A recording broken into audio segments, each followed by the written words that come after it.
さあ今日はこんなにインパクトのある大きなローストビーフの作り方を紹介していきますよ。誰にでも簡単に作れるように紹介していきます。それにしてもうまそうだな。こんにちは、お肉の通販ミートガイの橋です。ミートガイは牧草のみを食べて育ったブラスケットビーフをはじめ、さまざまなワイルドで健康的なお肉を取り扱っております。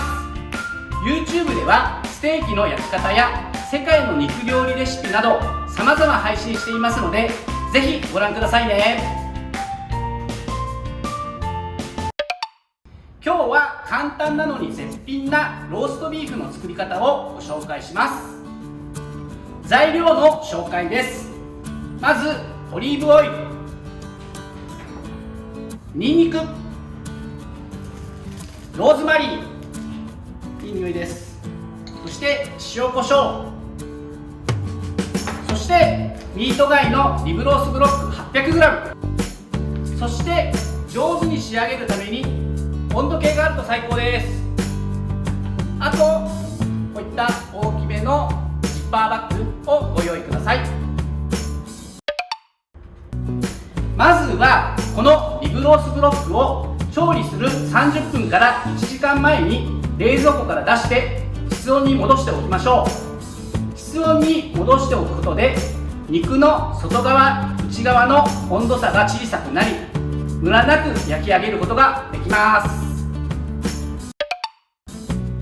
さあ早速作っていきますよ。まずは鍋にお湯を張ります。温度は沸騰前の60度から70度をキープしてください。こちらのリブロースブロック 800g を湯煎していきます。こちら真空パックされた状態で発送していますので、このまま湯煎にかけていきます。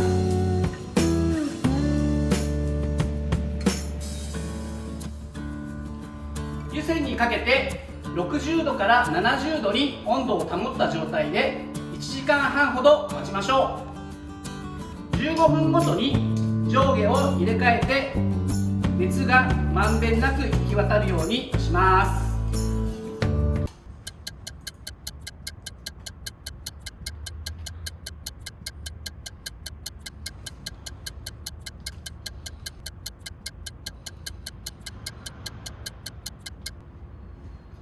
さあ1時間半経過しました。パックを開けてお肉の表面の水分をキッチンペーパーなどで拭き取りましょ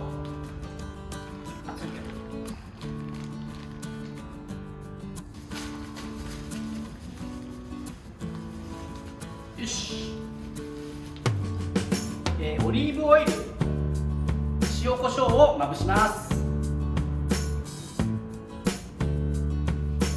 塩はお肉の 1% ぐらいの重量をまぶします。胡椒は適量でいいですね。はい、これで下味完了です。それでは焼いていきます。フライパンを中火で熱し、オリーブオイルを敷きます。そこにニンニク、ローズマリーを香りが出るまで熱します。おお、いい匂いします。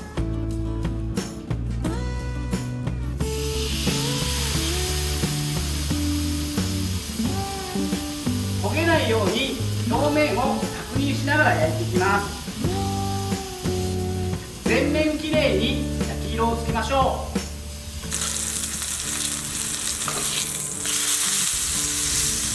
メイラード反応を生じさせましょう。説明しよう。メイラード反応とは非酵素的活変による活変現象です。糖とアミノ酸が相互に反応を起こし、特有の香りを生じさせることを言います。お肉に含まれている糖、アミノ酸が加熱され、メイラード反応を起こすととても複雑な香りが作られます。人は複雑な香り、美味しそうな香りがする食べ物を美味しいと感じます。そのためメイラード反応を起こしたステーキは美味しく感じられるのです。さあ出来上がりました。どうですかこのボリューム。早速カットしていきますよ。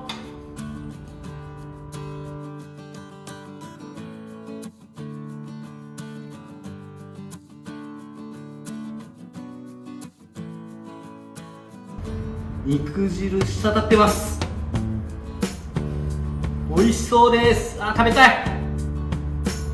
ビールないですかね。今日ご紹介したこちらのグラスフェッドビーフのリブロースブロック 800g はミートガイでとっても人気商品です。こちらはオーストラリアから日本へ渡ってミートガイへ入荷する間も、そしてミートガイで保管している間も徹底した温度管理をし、一度も凍らさずに新鮮な状態のチルド肉でお客様のもとへお届けいたします。今回は丸々使用してローストビーフにしましたが、お好みの厚みにカットしてステーキ、それから角切りにしてビーフカレーに使用してももちろん OK です。料理によって切り方を変えていただけるのでとっても便利ですよ。鮮度が高いのでどうしても冷凍肉よりも美味しさが倍増しちゃいます。あとは解凍の必要がないので届いたらすぐにカットできるのもおすすめポイントです。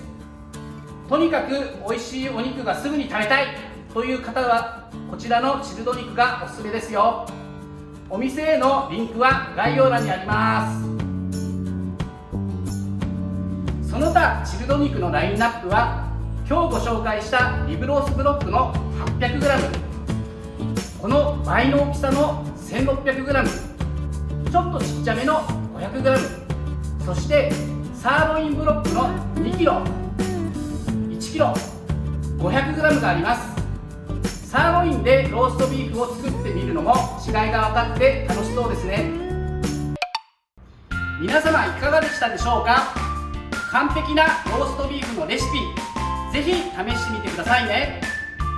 このチャンネルがいいなと思ったらグッドボタン、チャンネル登